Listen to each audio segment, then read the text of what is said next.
If there was a job posting somewhere, and here's the title of the job posting, I want your honest feedback.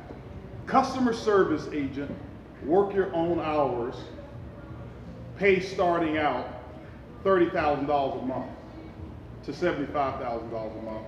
Who's taking an application? Raise your hand. Pretty much everybody, right? Even if we're entrepreneurs, you're like, I gotta take a look. I gotta take a look at that, right? And I asked that question for a reason. Because what I'm gonna share with you right now, actually, that pales in comparison to what this opportunity is.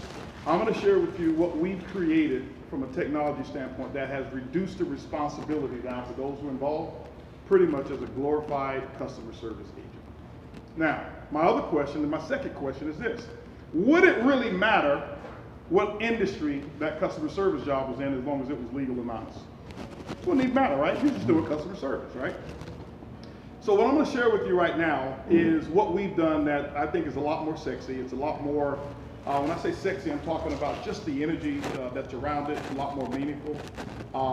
And as I shared with the group yesterday, as we did a small meeting here yesterday, I told them that starting a company, there should only be one purpose when you start a company. A company is started, and most people make the mistake of starting a company so they can make money. And that's why 95% of businesses don't make money, is because whatever you chase obviously runs away from you. But if you start a company to solve a problem, money chases value. And solutions are value. Solutions is nothing more than value, okay? If I found a way to solve one of the greatest problems, the greatest revenue is going to be chasing whatever that solution is, right? And we believe we've been able to do that, not necessarily just from a belief standpoint, but just from a factual standpoint. Set for Life Agency, we had this vision probably about 6 months ago, to be candid with you. This is not something that I even envisioned being involved in for all my life. That's not the case. But let me share with you what kind of led us up to it, and then I kind of break it down and share with you all the problems that we've been able to solve and why that position of this glorified customer service agent has the potential to pay way more than $25,000 to $75,000 first month. Okay, and if guys, if you know me, I don't do hype. I don't do trying to pump you up, because if I've got to pump somebody up to do something, I'm going to have to continue pumping them up. And this is why we, the people who are invited, obviously, obviously, if you're here, that means that you've got an entrepreneurial mindset. But what got us involved in this industry? Okay, I've been involved in business pretty much now all my life. Network marketing, 3.5 decades, started back in 1990, and didn't have a lot of success in the very beginning. But as things start to roll, later on, about 7 years later on, I started to learn systems. When I learned systems, I started implementing systems, and systems is nothing but another form of value. Well, when I learned systems, I started making a little bit more money, okay? And when I got to the point of combining systems with leadership and understanding people is when I got rich, right? Make it simple. And I started implementing some very simple things when I found a couple of industries that were long-standing industries, okay? And what I mean by that is this. Most people today, I find, and specifically in business, are following what I call trends. Trends are something that's going to be hot today. 2 years from now, it's out. And you can make a fortune. Matter of fact, I just got a call from a buddy of mine who, there was a little trend, and he's found another little trend that's probably going to be hot for about 9 to 12 months. And he's going to make a bunch of money, but what's next, right? Where I've made my fortunes has been in long-standing industries. My first one was in the coffee industry, as T. Great mentioned. And how do we do that? The way my mind and the way my brain works is I'm more of the engineer style. That's why I went to school for engineering. I'm not much of an innovator, but you show me something, give it to me, and I'll always make it better. It's just how I think, it's how I've always been programmed. I'm not the one who comes up and creates whatever it is. You can give me a speech, I'll make it better. You can give me some technology, I'll make it better. You can give me whatever it is, and I'm gonna find the holes in it and make it better. And what I did in coffee, and I'll share that with you so you'll understand how all of this comes together. What I did in the coffee industry, when it was presented to me, I didn't think it was gonna be something I had interest in, because I had never had one cup of coffee in my life. Never drank coffee before in my life. But what I did recognize was, I'll never forget, in Dallas, I'm looking at the skyline at nighttime, and I'm looking at all of the buildings downtown that have the lights in, at nighttime. And I asked myself, at this time, I'm struggling between two different opportunities, one in health and wellness, one in the coffee industry with health and wellness. And I asked myself, how many of these rooms that I'm seeing with these lights on probably have packs of vitamins in them? And I said probably 30 to 40%. And then I said, how many of these lights probably have a coffee pot in it? Probably 100%. It was an easy choice for me. Right? and so I didn't do it because of what I liked, I did it because of how big the opportunity was. And what we did is we took coffee that had been around for hundreds of years, but it had been the same. Everybody wakes up in the morning, makes their cup of coffee, stir it in their pot, whatever it is, they do it at home, they have their ritual. Coffee is a ritual for people, and that ritual hadn't been broken for hundreds of years until I decided I was going to do something different with it. And all I did was make coffee portable. I didn't make it taste better, I didn't make it more healthy, I didn't make it, I just made it portable. And we created these little sachets where a person can have their cup of coffee. I had women taking 3 or 4 or 5 sachets in their purses, kids taking the hot chocolate in their backpacks, men was having it in their backpacks and their briefcase, whatever it was. And I created $3 billion worth of revenue by just deciding to do something disruptive. And that was how we created that in the coffee industry. We built it in about 57 countries around the world, millions of distributors that we had in there, and I made a bunch of money and created over 200 first generation millionaires. And I never even drank coffee before. My second time getting involved in business of disruption was travel, right? Another industry, it's not a fad, it's been around forever. But travel, the way people travel may have been enhanced and changed, but the industry of travel has been the same. Travel agents have always been the same forever until we decided to disrupt it. Typically, travel agents made money by you booking travel, or they booking the travel for you, and whatever the total amount of your travel is, they're going to make a commission on that amount. And the more expensive the hotel, the more expensive everything is, the more money the travel agent's going to make. Well, I decided to do something different. I had a friend of mine that I know who had access to some technology that was unique. I saw a way to do something different. I bought that technology, bought the company. I bought the company just for the purpose of owning the technology, and we changed the way agents got paid. Instead of making agents the money, what we did was we gave each customer their own website, made them their own agent, and allowed them access to our discount of 50% of our discount. But if you gave a customer a website, if they save $1,000, I'll pay you $500. And what we did is we created over 1 million customers in 18 months, had business in over 100 and something countries around the world, and made another fortune. And what happened is when COVID happened, how many of y'all know things changed when COVID happened? So here is kind of how the genesis of this, what I'm going to share with you, that's only going to take me about 30 minutes. But here's how the genesis of this came. Another industry that's long-standing, been around forever, nobody's changed it. But I had a couple buddies of mine, and when I was doing extremely well, network marketing, like Tigre said, making over $1 million a month in income, I had a couple buddies of mine that they were doing well for themselves, making about $70,000, $80,000 a month, but they never joined me in network marketing. Never did, they never joined me. But they would always root me on, they would always, be a big supporter of mine. And I never forget, this was a few years later, around COVID time. They called me up one day, I called them up one day, and they were celebrating. I'm like, what y'all celebrating? They said, well, we had a pretty good day today. I'm like, tell me how good was your day? They said, well, we just cashed in $462 million today. That's pretty good. I'm like, that's a damn good life. That's not a good day, that's a good life, right? Lifetime. And $462 million in one day. And what I looked at was, as much money as I was making, I realized that I still had something else to put in my toolbox that I hadn't arrived, because I was only focusing on cash flow. And you find the majority of the people who create dramatic wealth always do it through transactions, not through cash flow. And I said, okay, this right here is different, and I've got to do something. I've got to add something else to my repertoire. And so I had a goal. My goal was 463 million. They did 462. I'm like, I gotta have 463, right? So that was in the back of my mind. Now, none of this was even in play at that time. And so I developed a philosophy, that was a few years ago, that whatever it was that I was gonna do next in business, if I couldn't earn, and I'm not trying to give you guys big numbers to get you excited or whatever, I can only give you my true story. If I couldn't make $100 million in a year, I wasn't gonna do it, okay? That didn't mean that I was gonna make $100 million first year or even second year, but if I didn't see the potential of having $100 million profit, why get involved?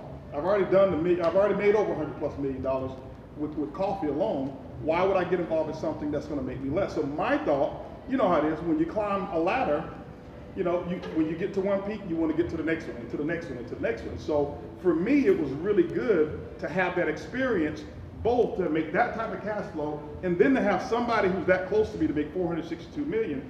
That's a great thing. And you always want to make sure that you're in the right room. I happen to be in the right room with those guys. So over the last couple of years, we had started a coaching company. I started to coach and develop people in network marketing. One of the purposes of coaching was we had some technology that we had, and we wanted to develop what we call proof of concept of our marketing and part of some technology that we had developed. And we did. We proved the concept. We generated over $1 million first year. We didn't call anybody that we knew. We only used our own marketing. And as big as my name is in the industry of network marketing, over 65 to 75% of the people who were getting involved with our company had no idea who I was. And that let me know what we do works. If 75% of people didn't know who Holton Buggs was in network marketing, what we were doing was working. And then what we realized was that we had so many people saying, I want to get involved and I want to do business with this guy, I want to learn from him, I want to be coached by him.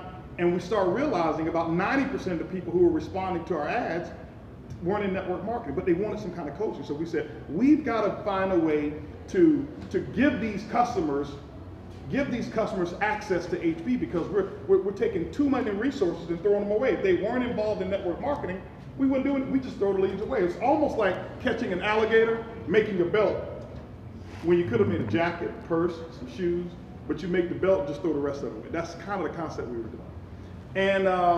And so we connected with a friend of mine who was in the solar business. And before that, what we had started to do, we were starting to transition. In that part, we were transitioning to what we would call doing roll-ups. This is how my friends make 462 million.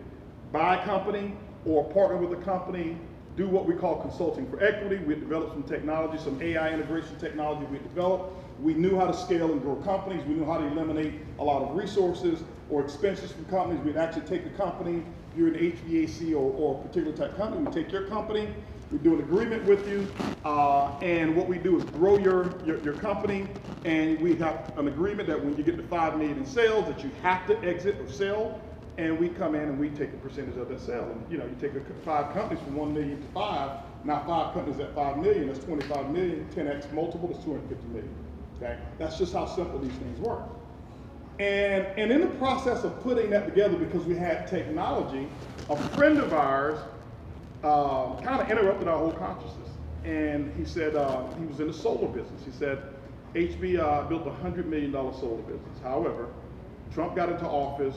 Trump is pro-gasoline, pro-oil, solar, all the subsidies are gone. Many of the banks have filed bankruptcy, who's doing the financing. I got $28 million in receivables that I know I'm never going to get because nobody's going to finance these deals. He said, I quickly pivoted to the insurance industry. So I'm like, why did you do that? And the reason being was, my picture, my idea of being in insurance was, I'm 5 years old, I'm living in Tampa, Florida, Ponce de Leon Projects, I'm on the front porch with my grandmother. And I'll never forget it, my grandmother sitting on the front porch like everybody would do, and this man would be walking down all the way from the corner with his short sleeve shirt on, pens in his pocket, briefcase, and she said, baby, listen, when he come up to this porch, tell him I ain't here. She'll go in the house. How many of y'all can identify with that, right? And so that was my idea of insurance, man. I'm like, I don't want to be that guy that nobody wants to talk to. So you couldn't have got me an insurance at all, period, for anything. And so, but my buddy told me, he says, listen, I've gotten involved now. and I've been doing it at HB now, had no experience whatsoever. He said, but the world, it's changed. He said, this world has changed. I'm involved now. It's been about 2.5 months at that time, and he was already over $150,000 a month of profit, 2.5 months. And I'm like, okay, well, how big is your team? Because the network marketing, you want to make $150,000 a month, you're going to have probably somewhere about 10, 15,000 people on your team. He says, I got 25 people on my team. I'm like, what? I got 25 people on my team, and you're making a what? He said, yeah, I'm doing about 150,000 a month right now. And so he got my attention. Now, here's why he got my attention. Because I started to realize when he told me, he says, here's what's different. Now, again, I want to share with you why a long-standing industry was able to be disrupted. I've got to be able to see something that I can do different and change. If I don't see that, then I'm now following along in the same path. And so what took place was this. If any of you know anything about financial services and insurance, here's how it used to be before COVID. If you were going to sell insurance or be in financial services, you had to have what's called a wet signature, meaning that you had to be there face to face with that customer, go through that policy, and get a wet signature. Now, what's limiting about that? To you, it may seem normal, but for where I was going, it's limiting. Number one, that means I had to be in the same city as the person. Number two, if I'm doing appointments, I can't book more than 3 appointments a day, because these appointments are going to take a lot of time. Which meant if I'm in Houston, I'm probably not going to be booking customers in Georgia. So I'm limiting myself probably to my city or to my state. Now, there's friends of mine that I know of who made fortunes over a long period of time who did it that way. Second part was you had to have urine samples, you had to have blood analysis with most customers, and underwriting could take up to 45 days. Count me out. It's too slow for me. A lot of money, but I'm not on the slow train. I'm like, hey, listen, I need to speed things up. COVID happens. Elderly people didn't feel comfortable having strangers in their home. And if y'all know anything about insurance companies, they're the richest companies who have the second largest lobbying capacity outside of pharmaceutical industry, and they got the laws changed same year, whereas there was no more requirement to be in the house to sign a policy.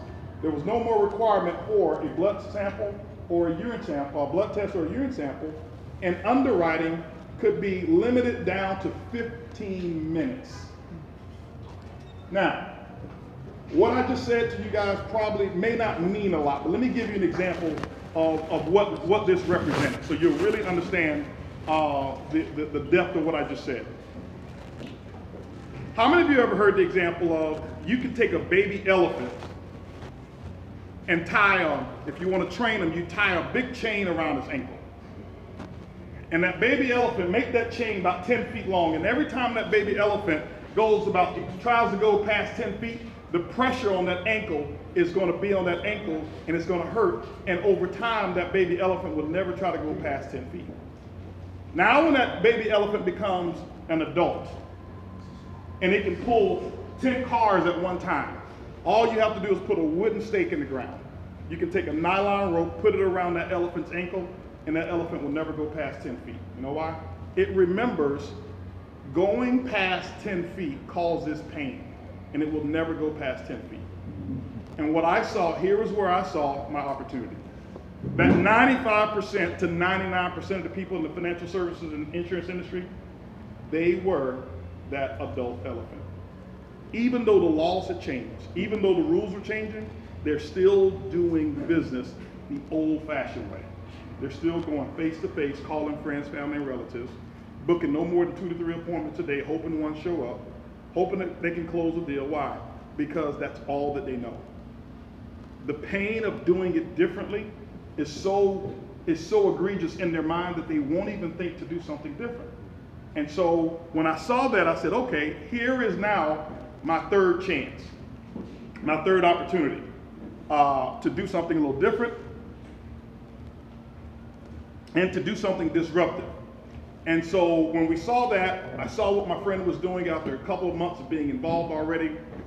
Not only did I see an opportunity to make over $100 million in a year, we saw something much bigger, and I saw an opportunity again to bring many more people in to create 7 and some 8-figure and some 9-figure opportunities. And I'm going to explain to you how we've been able to do it. how we've been able to construct it. What we did is we went back to the drawing board then and we said, okay, this is much bigger than what we thought. What we did is we started interviewing people who've been in insurance and financial services, and to the point I says, I don't want to talk to nobody else who's in insurance. And the reason being is, they have no idea. When I'm talking to them, it goes right over their head. They're so stuck on insurance that they don't see the opportunity. So I don't want to talk to any of these insurance people. Bring me somebody who's never done it before. Bring me somebody who's open-minded to a business in the box and will make more of a fortune with those people than people who've been in insurance. Now, obviously, there's some who have been in insurance, who understand it, who can connect with what we're talking about. But many of those people, they're the large elephant. They're the grown elephant in the room. So what we did is this. We went back and we went and talked to, I wanted to talk to the hedge funds and private equity firms. And what we did is we interviewed several different companies, and then we went and talked to all private equity companies who buy insurance financial services companies. Why? As we told you, we were developing a roll-up plan to take companies, roll them up, and then sell them. So we realized we're going to develop something that's never been done in financial services and insurance. Okay? Now, here's the thing. Don't have an insurance background whatsoever. I probably will never sell a policy. I don't even have an insurance license, by the way, and probably will never get one, because it's not about insurance, okay? So what I want you to understand, this is about timing, this is about opportunity, technology, and disruption. That's the thing that I want you to understand. And that's why I pose a question for those of you who are just coming in now. I pose a question to everybody here that if you saw a posting, a job posting, said, hey, listen, hiring today, start today, create your own hours, $25,000, $75,000 first month, customer service agent, would you apply?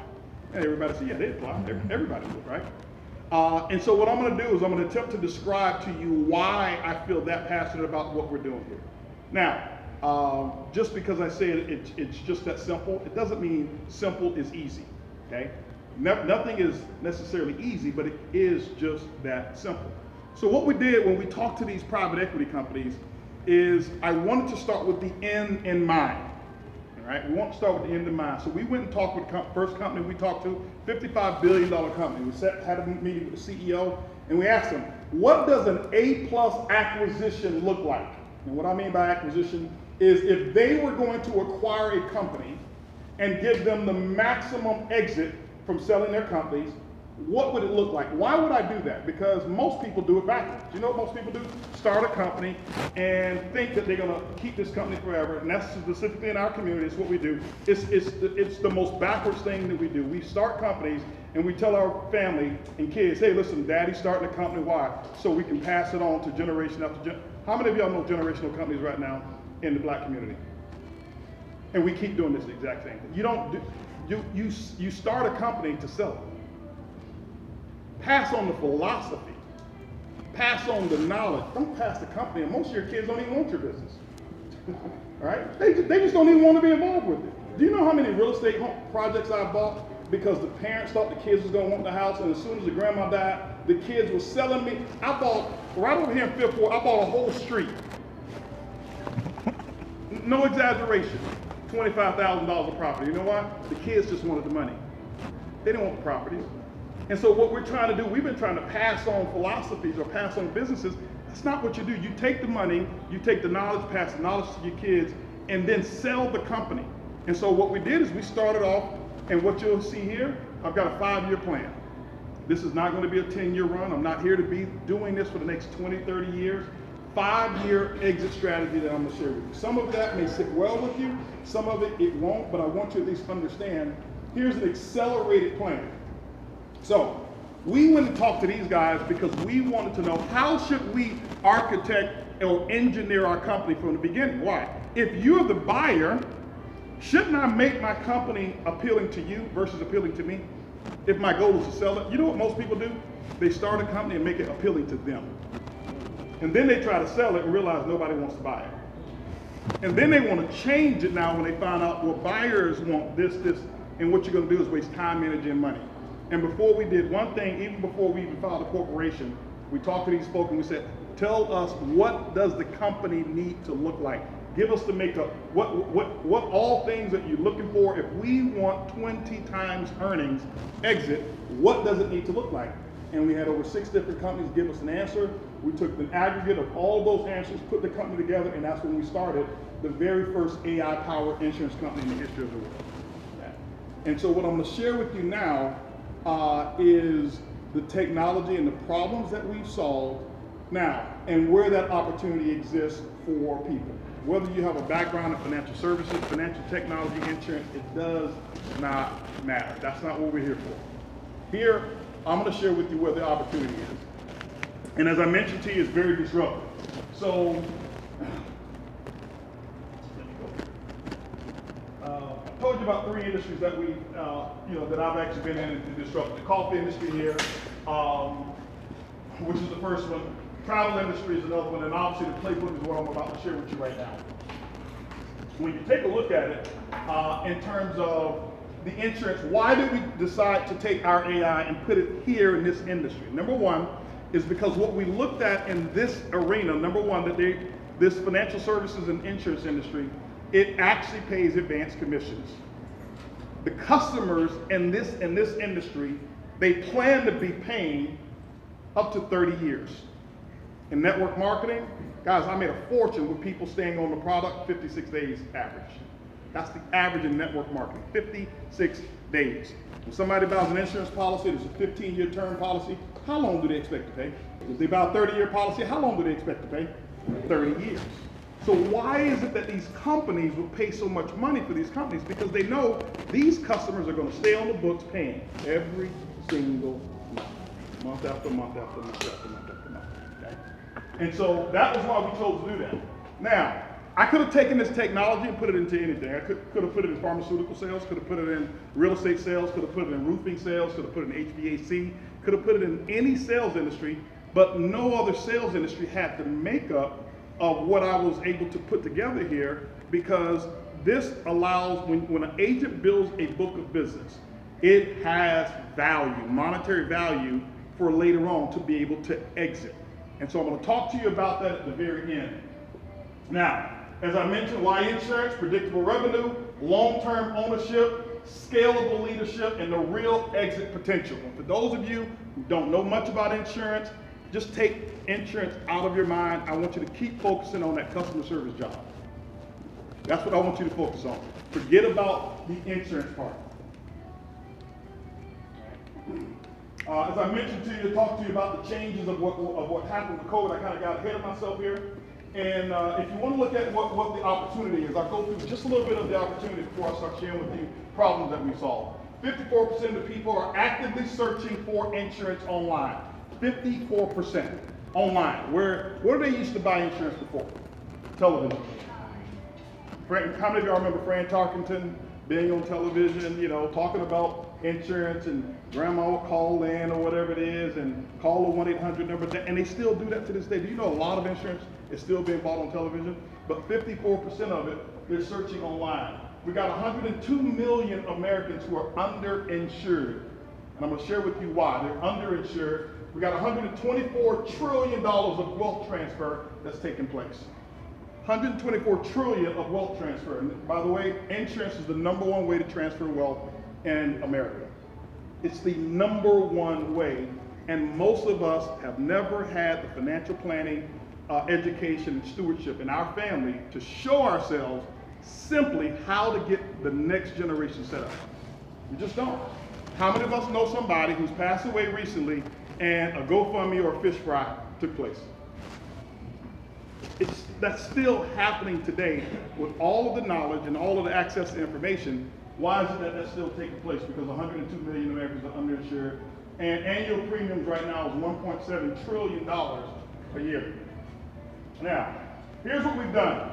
We developed and we created technology. Right now there's about 23 different, maybe 24 different technologies that we own, that we've created. We don't lease them, we're not renting them from anybody, we're not taking anybody's platform, white label them. We develop and we own these technologies, and that's critical, specifically when I talk to you at the end, okay? And so what we've done, we created some AI ad creation engine, dynamic scripting system that I'm going to share with you, a post-call coaching AI, qualified lead AI, goal planning engine, and an agent website builder. with many, many, many other things. Here's the thing I want you to understand. T. Gray and I was talking about this today. Guys, how many of y'all see AI moving at a rapid pace right now? Okay. Some of us right now think, if you're thinking about the past and how fast things moved in the past, you're thinking in the wrong direction. It's moving 10 times faster than you can believe. Right now, I don't even know what your profession is. Every one of you are already replaceable. They just haven't released it yet.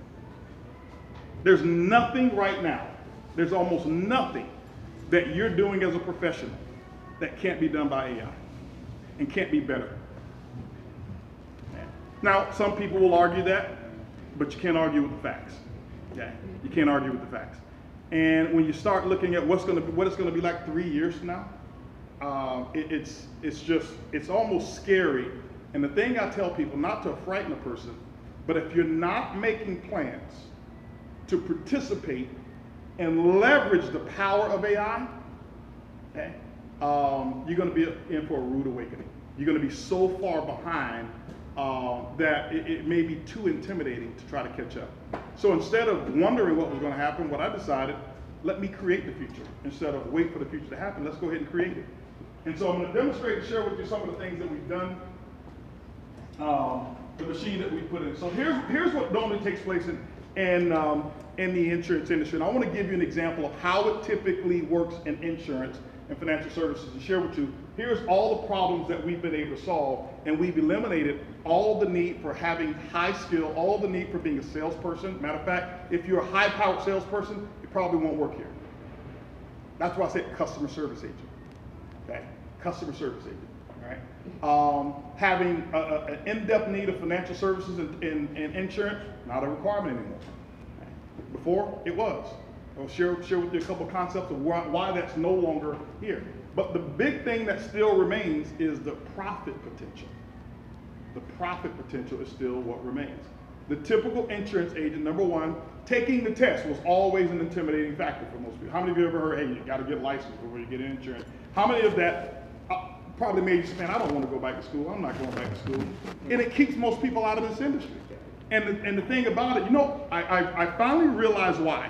What they've done is this industry has created so many millionaires and billionaires that they have intentionally made it where it weeds you out from even getting involved. You never find a crowd of people doing the right thing, right? You never find a crowd. They put a filtering process. So number one, they've always made the test appear to be, oh wow, I got to take the insurance test. And most people were studying 6 weeks and 8 weeks for the test. And we're like, why? And then what we did is we came up with the system and we show people how to get it done in 3 to 5 days. We didn't change the test. We changed the environment and the expectations. And what we did is we used some of our AI to eliminate a lot of what's not necessary. So the people who take our test, typically, we already know what your predictive score is going to be. It's going to be anywhere between 73 and 79. Our study guide will not get you a 90. But you only need a 70, okay? So you don't get any extra points, no extra bonuses or commissions if you get 100 on the test. 70 and 100 is the same score, basically. So we created a situation where, number one, we eliminate the time. Second thing is what's called onboarding. Onboarding is the second filter, okay? The second filter. Here's the thing that I want to share with you. About 75% of the people who say, I am interested in insurance and that type of money, 75% of them never get to the point of even taking the test. They've eliminated 75% of the interest by making the test the big bad wolf in the mind. So we've eliminated that. The second thing is onboarding. Onboarding, there's about 11 steps of onboarding, okay, that you've got to do. And in most companies, these people have to figure this stuff out on their own. So what we did is we created a very simple command center that I'm going to show you in a moment that has housed everything. We gamified it where it's just step by step everything that you need, and we assign you a personalized AI agent that will walk you through the process. Our whole goal was to eliminate the need for you to need anybody else's support. That means that if you got started and you introduce insurance or Set for Life to somebody else, you give them your link, you'll never have to talk to them again. And all you have to do is collect money. Why? I've got somebody who's better than you, who's faster than you, who's more knowledgeable than you, who's going to take care of that person better than you can. So why use yourself? That's our AI agent called Atlas. Okay. And so those are the concepts that I'm talking about, being able to replace individuals. Now, that doesn't mean that we're excited about putting people out of a job, but what happens is, no, we're giving you an opportunity. It opens up, AI is opening up more opportunities. And so that was the second thing. The third thing is once they actually got onboarded, now you've got to get contracted with carriers. This is the process, guys. It takes about 30 days. From the time you say yes, it takes about 30 days before you can make your first dollar. You know what that does for most people? It already eliminates them. The biggest opportunities are not going to be, I get started today, I make money today. It's going to be a process. Time eliminates the majority of people. They've intentionally put it this way. What we've done on the carrier process of getting assigned to carriers, typically what happens is, when I mean the carriers, these are the insurance companies. These insurance companies that are out there, you now get assigned to them. We are basically the wholesaler. These insurance companies, they are the manufacturer. Set for Life is the wholesaler. We're the broker. Agents, they're the retailer, and then we have our customers who we actually provide these services to. And so what normally happens is when you go through this process, one by one, you've got to call, email these carriers, go back and forth. They do background. Each one of them is going to do a background check on you. Every single one of them. If you got a speeding ticket, they're going to know it. And if you was going too fast, they're going to want to know, why are you going that fast? And have you got it? Have you had any more? Have you got it cleaned up? They want to know everything. And that process eliminates a whole bunch of people from even wanting to go through the process. So we said, why do they still do it this way? They said that's the only way to do it. And we were like, that's not true. And so we're the first company in the history of the world to automate the onboarding process in insurance. Not one insurance company have ever done it. Not because they don't have the money. It's because they're making so much money. Why change what I'm doing? I've been doing it. We've been doing this for 175 years. We are not about to change for you or AI. And so what we did is we came in and we decided we're going to interface and we're going to change it. And we did it. We created 4 robots that basically takes every person who's an agent who's ready to start onboarding. All you do is hit a button, give us authorization, a signature authorization, and with every carrier, we do all the interfacing. The carriers actually think it's a human. They think it's you. And it's our robot that's doing all the emailing back and forth, because remember, that personalized robot agent that we assigned to you knows everything about you, and it answers all the questions for the insurance companies. All you do is you receive emails once you get on board. First time, this technology may not sound like a lot to those of you who are not in this industry, but if you've been in this industry, it is a game changer. It is monumental. It's a huge game changer. Okay? Now, that's what we're talking about, the AI co-pilot. That guides you, knows everything. It delivers the entire game plan for you. And then what we've done is this here. Once you've now gotten contracted with carriers, now it's time to make money. Now you are officially in business. Just because you say you want to sell insurance, you're not in business. Once you've gone through that process, now officially you're in business. Here is what typically used to take place with traditional insurance and financial service agents. They make their list, their friends, their family, and their relatives. You're gonna call them up, let them know that they're in the insurance. Hey, listen, I want to stop by, give you guys a little, go through a consultation, and you already know how that is. When you got them on the phone, you can hear the tension, right? And that eliminates most of it. And this is why over 90+% of the people in the past who would get a license would never make enough money to pay their own rent or their own funeral if they had to. They never made enough money to pay their own funeral if they had one, because of that limitation that's there. We said, what if we can solve that? We had already developed a marketing company. We had already had a marketing company that had 75% of our customers who never even heard of me to buy from us. And so what we did is we incorporated that. What we did is we tested it. We said, before we take this to the marketplace, let's get some licensed agents, and let's just see if our marketing would work. Because what we want to do is we want to dumb this down to being as simple as being a customer service agent. Being able to read a script that is in big, bold type if you want it, ask some questions, and be able to listen to the answers. And we've gotten it down now where you don't even have to write down the answers. You don't even have to type them. You just got to be able to read. That's how simple this is, and I'm going to show that to you. So what we did is we found, we got a gentleman that we know of named Pedro. Pedro is like 24 years old. And what we did is we started using our AI ads. So our ads, all of our ads are all AI. That means that they're created by AI. We can create them in 20 minutes. We can create any ad. I can make any of y'all a star in an ad if I wanted to. It can be in any language, any accent. If I want to run an ad in Boston, you know what people in Boston are more attuned to? People who talk like them with their accent.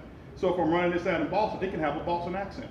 It's going to get more clicks in Boston if it's running with their accent than if it's somebody from California. Okay? So what we've done is we've realized what people really gravitate to, what marketing really is. And so what most people do in sales that is old and outdated is what's called prospecting. How many of you have ever heard of prospecting? Prospecting is making a list of names, calling people to see if they are interested in what it is that you're doing. Prospecting is old. That's done. Marketing is what you should be doing. Marketing is making yourself visible for people who are already looking for what you offer, but they know you're the person to go to. That's what marketing is. And that's what we do. That's what we're the experts in. So what we did is we ran a $100 a day marketing budget for Pedro. We said, Pedro, hey, listen, go at it. Let's see how you do with our marketing budget. First sale we did, annual premium was, these are actual real sales. First sale was $2,642 in annual premium. Now, if you look at that annual premium, for those of you who don't know much about insurance, the customer only paid 1/12 of that. So divide that by 12, that's how much money the customer paid on that day. So if you look at 2,600, they paid about $200 and some dollars, and Pedro's commission was $1,981. His second sale came 2 days later, $3,600. That was a $300 payment the customer made. Pedro's commission was $2,700 3 days later. And Pedro's first 8 days, his total commissions was $10,234 for doing what? Reading the script.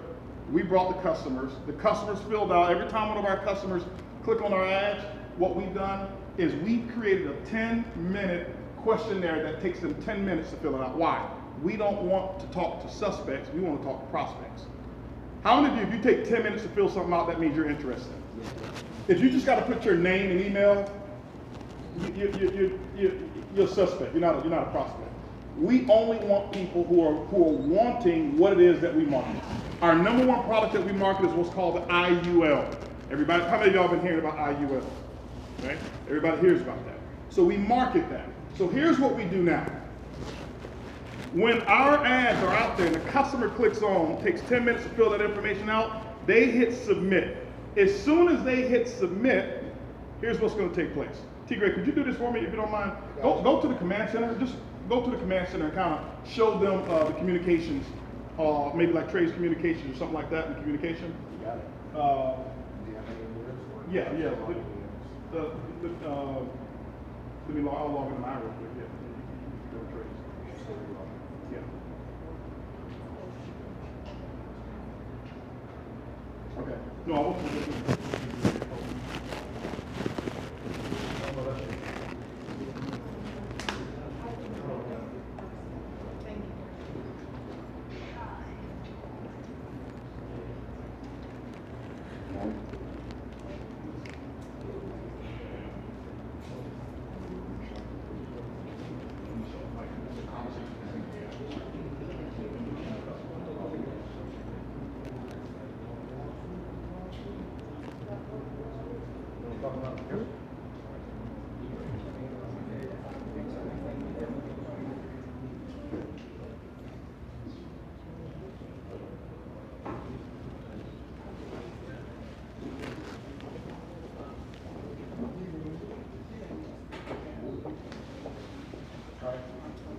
So here's the process. Here's what takes place, so you'll understand it.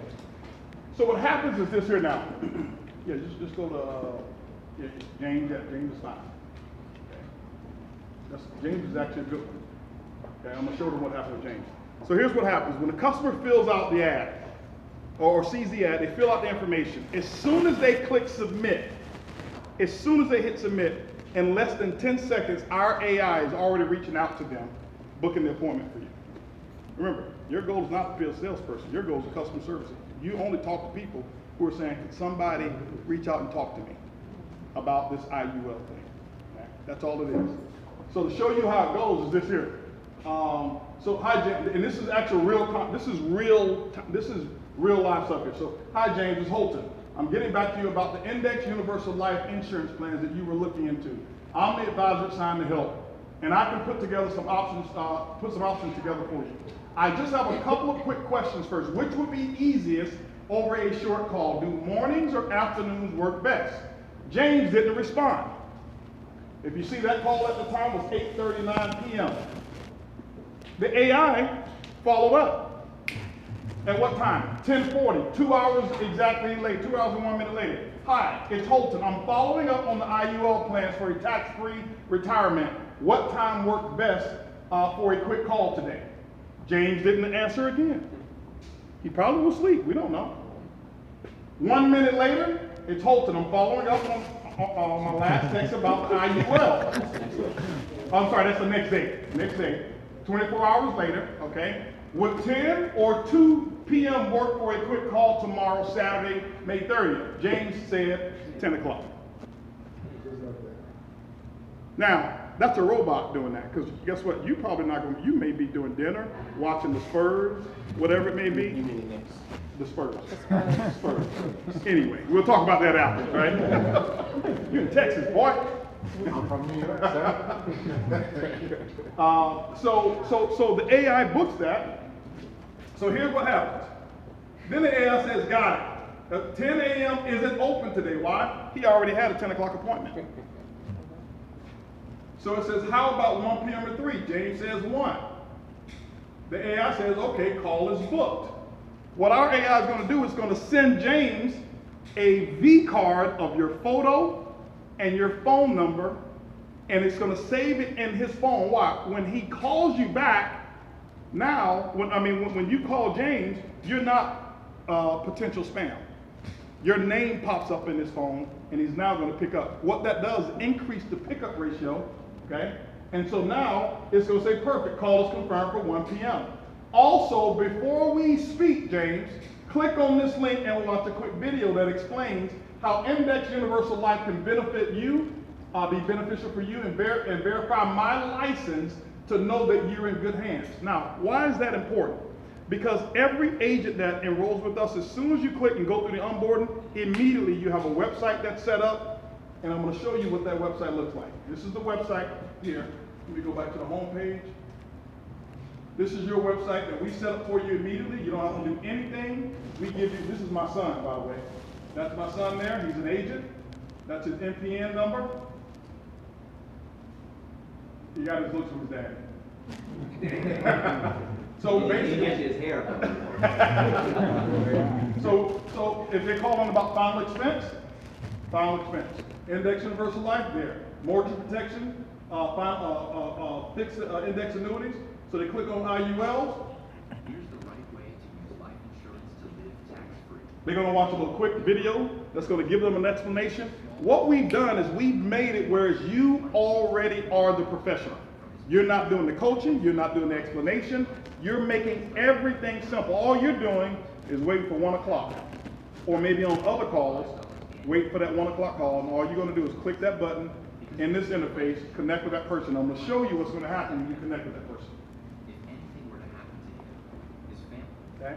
So now, the other thing they're able to do is they're able to verify who you are. Okay? Right here, they can look at how many states that you have a license in. And my son is licensed in every state, actually 49 states he's licensed in. His license is active license, his NPN number. So that professional presence, why? Online, people are always concerned about, is this real? Am I dealing with a real person? If they want to look him up in the National Registry for licensed agents, his number is going to be there. Okay? So what we've done is we've eliminated any skepticism whatsoever about who it is that you are and why and whether or not you are a real person. Okay? So your website is completely set up. Let me go back here. Go back to your there we go. First step, there we go. So here's what takes place. The AI does the work for you, and now it's 1 o'clock. 1 o'clock time comes, you make the phone call. Here's what happens when you make the phone call. Imani, can I use you again? Yes. Okay. Now, raise your hands if any of you have a background in insurance before. Raise your hands. Okay. All right, now, when I show you this right now, what I'm gonna do, I'm gonna make it quicker this time so we don't take as much time. Yeah, I want you to do the same thing, all right?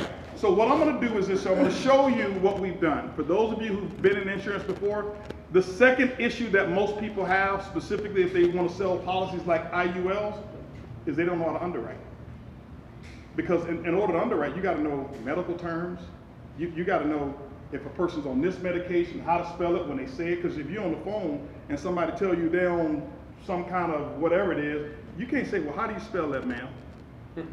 Now you look like you don't know what you're talking about. And then you don't even know what the medications are. And then when you have the medications, you don't know to say, okay, well, if she's on this medication, this is gonna be in a high risk category, this company may not take them. So this is what typically happens, is that those agents, they get this information, they write all of this stuff down, and then they say, sir, here's what I'm gonna do. Mr. Gray, I've taken all of your information, this looks really good. What I'm gonna do is I'm gonna get with my manager, and we're gonna put together a great game plan for you, and I'm gonna call you back. 75% of the sales are lost right there. Lost. Why? Because they don't know, they can't underwrite. They don't know how to do it on the fly. So we solved all of that. What we've done is what I'm going to show you right now. We're the first company in the history of insurance to do what I'm going to show you. I can take a person in here, as long as they read at a 4th grade level. I can take a person who can't spell insurance, even if you put it in a word scramble guide. And I can have them have 50 years of underwriting experience day one. And never have to know a medical term, never have to spell it, never have to write it down, never have to do any of it. This is how it happens here. It's 1 o'clock, I'm about to call Imani. This is what your call is gonna look like. Go back to my contacts. Your AI agent is gonna let you know, remind you of the call, by the way. It's gonna already remind you of the call. It's gonna send a message to Imani that she's got the call coming up, so you're about to call her in 10 minutes. I go to her name here. So let me go back to my login screen. There we go. And we go to contacts here. She's in my contacts. There we go. So Imani, I'm gonna call you right now. I just go here. You don't call from the phone, you call from your computer. And all of this is on the app. So when I call Imani, I want you to know exactly, watch what happens to this screen. This is real important here. When I click on calling her, immediately you just saw the screen change and it turned into a script. And over here is going to be the co-pilot. Hello, Imani, this is Holton. How are you today? I'm doing good. How about you? I'm doing fantastic. Listen, I was getting back with you. I know we had an appointment because you set up and you wanted some information on an IUL. Have you actually got that taken care of already? No, not yet. Okay. Well, listen, so now my script is on the left-hand side over here, right? So now I'm not going to follow the script, but all you're doing is following this script. You're a customer service agent. That's why I say if a person can read at a 4th grade level, they can handle this. If you notice, everything I'm saying is in a transcript right over here on the right-hand side. It's been recorded and it's already being transcribed. So watch this here, okay? So Imani, first of all, I want to ask you, do you know much about IULs already? A little bit. All right, well listen, there's 3 parts to an IUL. The first part is about protection component. That means that if something did happen to you, your family is actually going to receive a tax-free death benefit. The second part is really about cash accumulation component. What this is the part that most people are attracted to. This is where your money is actually going to grow based on the index like the S&P 500. Insurance companies won't give you unlimited upside, but what will happen is this. If the market goes to 20%, your cap is going to be about 12%, still not bad. That's where you're going to max out. But the beautiful thing, Imani, is this. If the market tanks 20%, like back in 2008 it did, you know you won't lose one single dime. You got a 0 floor, which means you'll never ever lose money. This is why most people like IUL. You get the upside potential, but with no downside losses whatsoever. Does that sound good to you? Yes, that sounds great. Third part is about the living benefits. That's the living benefits. So if something happened to you, catastrophic, like heart attack, stroke, disability, chronic illness, whatever it is, cancer, you can access part of these benefits while you're still alive. You can also use this for whatever it is that you want and take this money tax-free. Does that sound like a great idea to you? Yes. Now, the thing I want to share with you is this here. To qualify for insurance, I want you to understand you've got to qualify financially, you also got to qualify physically. What I want to do is this, I want to take you through a few questions, and I want you to assume I'm kind of like your attorney for insurance. And if I'm your attorney, you got to tell me everything. Even if you don't like what it is, tell me why. They're going to find out anyway, and if they find out and we didn't disclose it, it could actually hurt your chances of protecting your family the way you want to. Is that okay with you? Yes. Couple health questions I want to ask. Is there anything over the last 5 years that you've actually, dealt with from a health standpoint that you've actually been dealing with? Yes, actually I had back trouble so I was taking Percocet on and on for that 2 years. So you had back trouble and you said you were taking Percocets? Yes. Okay. Are you still on the Percocets right now? Yes. Now, let me ask, are you seeing a physician right now for your injury? Yes. Okay. Now, you see what AI just popped up and said? I heard pain on the right-hand side. You notice I'm not typing anything. I'm not recording, I'm not writing down anything, I'm not typing anything. The AI knows exactly what it's looking for when I'm talking to her. So you say you are still seeing a physician right now, correct?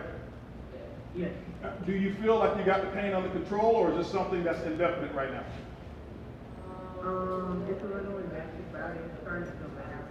Probably over the next year, so keep better. Okay, well, listen, is there anything else that you've dealt with? High blood pressure, anything else that you've had, maybe that you needed medication for? Not high blood pressure, but we did have a situation. My doctor recommended Ozempic. So your doctor recommended Ozempic for you, okay? And so you started taking Ozempic, and are you still currently on Ozempic? Yes. Okay, wonderful, wonderful. How long have you been taking it? For about a year now. For about a year, okay. All right, wonderful.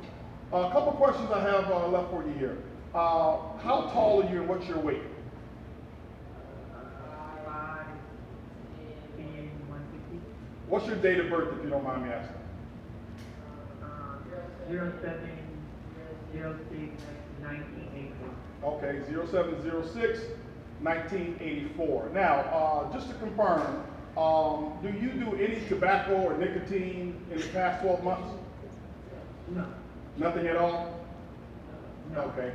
Outside of that, have you ever been to the ER over the when was the last time you've been to the ER? I haven't been to the Okay, so you haven't been to the ER. Okay, wonderful. When was your last doctor's visit, if you don't mind me asking? About 2 months ago. 2 months ago, okay. Now, let's talk about income. I'm just going to skip forward real quick.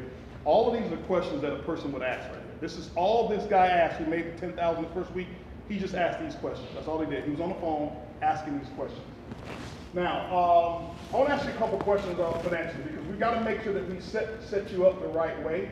I want to ask you right now, are you the main breadwinner in the house, or do you have a spouse that works or anything? Yeah, I'm the main breadwinner. You're the main breadwinner? If you don't mind me asking, because this is going to be important so we know what type of coverage to get you, what is your monthly income right now? About $12,000 a month. About $12,000 a month. Now, do you have any other investment, real estate that brings in income, any trading accounts, any annuities, or do you even have life insurance set up already? I do have a term policy and it has real estate set up too. Okay. Where I took start the year. And so how much money would you say you're making with your real estate? Typically around $300,000 to $500,000 extra a year. All right, so $300,000 to $500,000 extra per year with your real estate. Wonderful, wonderful. And you have a term policy. Is that term policy provided by your job, You know, because normally, as long as you're still working there, they'll provide it. If not, you got to pay it. No, I have a return policy, with some other insurance company. I have to look into it. Okay, wonderful. All right. Now, let me ask you a question. If, you know, do you own your home or are you renting right now? You own? If you don't mind me asking, how much is your mortgage payment? How much do you have left on it, and what's the value of it? My mortgage payment is about $25. I have, it's worth $7,000, and I have about $150 left a month. All right, so your mortgage payment's $2,500. You said it's worth $700,000. Yes. Okay, $700,000 is the value of it. And how much do you have left to pay? $250. $250,000 left. Okay, great. So that means you got about $450,000 in equity in that. Now, any other credit card debt, student loans, car loans, home improvement loans, boat RVs, toys, anything like that? Well, two loans are paid off, but I do have some debt that I have for business investments and stuff that I'm making. Approximately how much is that debt? Right now, about $160,000. About $160,000 in debt. Okay. Right. Do you know what the monthly payment is that you're paying on that debt right now? $833. All right, $833 per month. Okay, 1 minute. Now,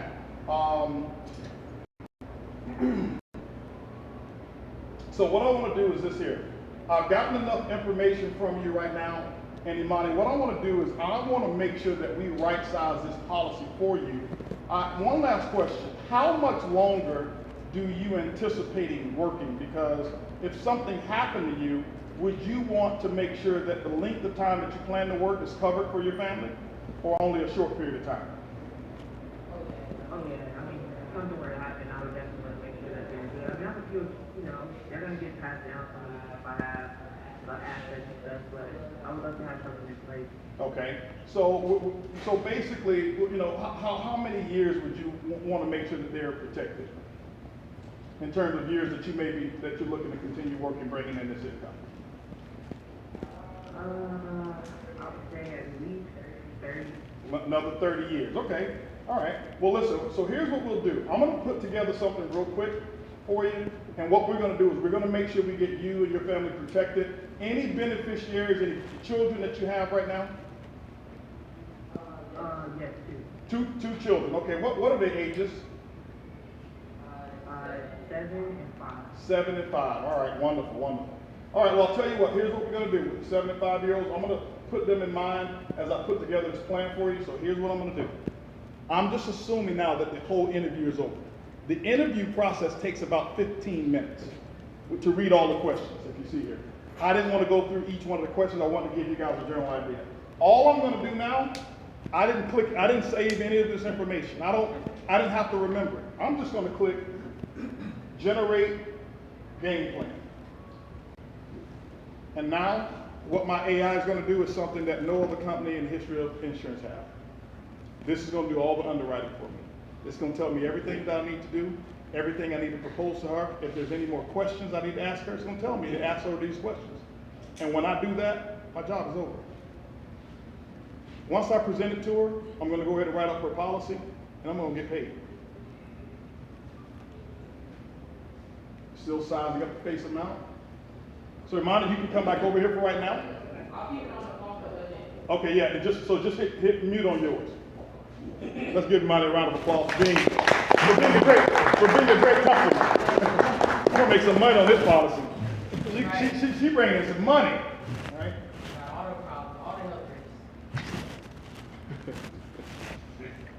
All right, so now, boom, it's done. That's your underwriting. All done.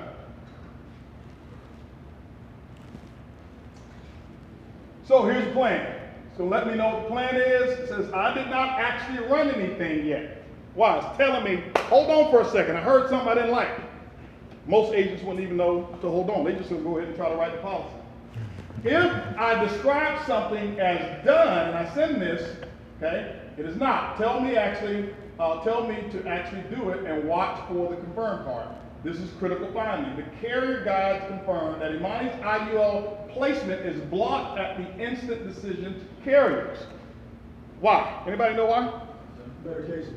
Okay. Most of y'all didn't know, so you're going to submit it anyway and get it blocked. But the AI already knows. Don't send this through for an instant decision. She's on Ozempic. Instant decision is not going to allow Ozempic patients to go through, so it's going to let us know. It's going to tell us the winner here is F&G Path Center, IUL.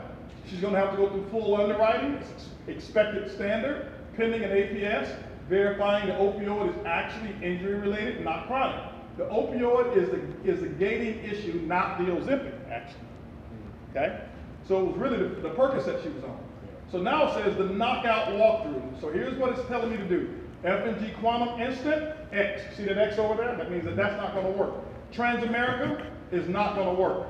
It's letting me know Americo, structured for death benefit protection, but also algorithmic on opioid narcotic flags. Same risk as instant products. So skip to a full underwritten carrier where an underwriter can read the context.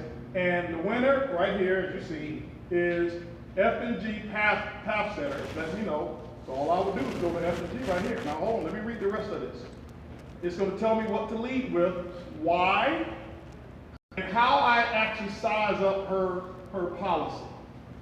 If that is declined, it's saying, here is your backup. Go to Mutual of Omaha, Advantage IUL, or Transamerica FFIUL, and it's letting me know that both of those are human underwritten products. But it's telling me to avoid F&G Quantum, Transamerica, or American Happy Life. Now, open questions that I need to ask Imani. It says, open the back. Was the oxycodone for a specific injury or surgery? And is your doctor tapering you off of it? These are questions that they want to know before they submit it.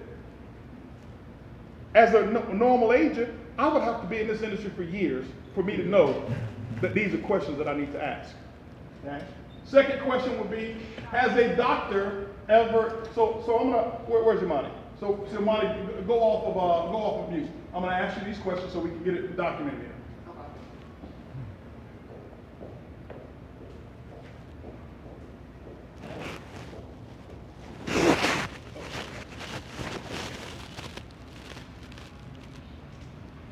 So Imani, uh-oh.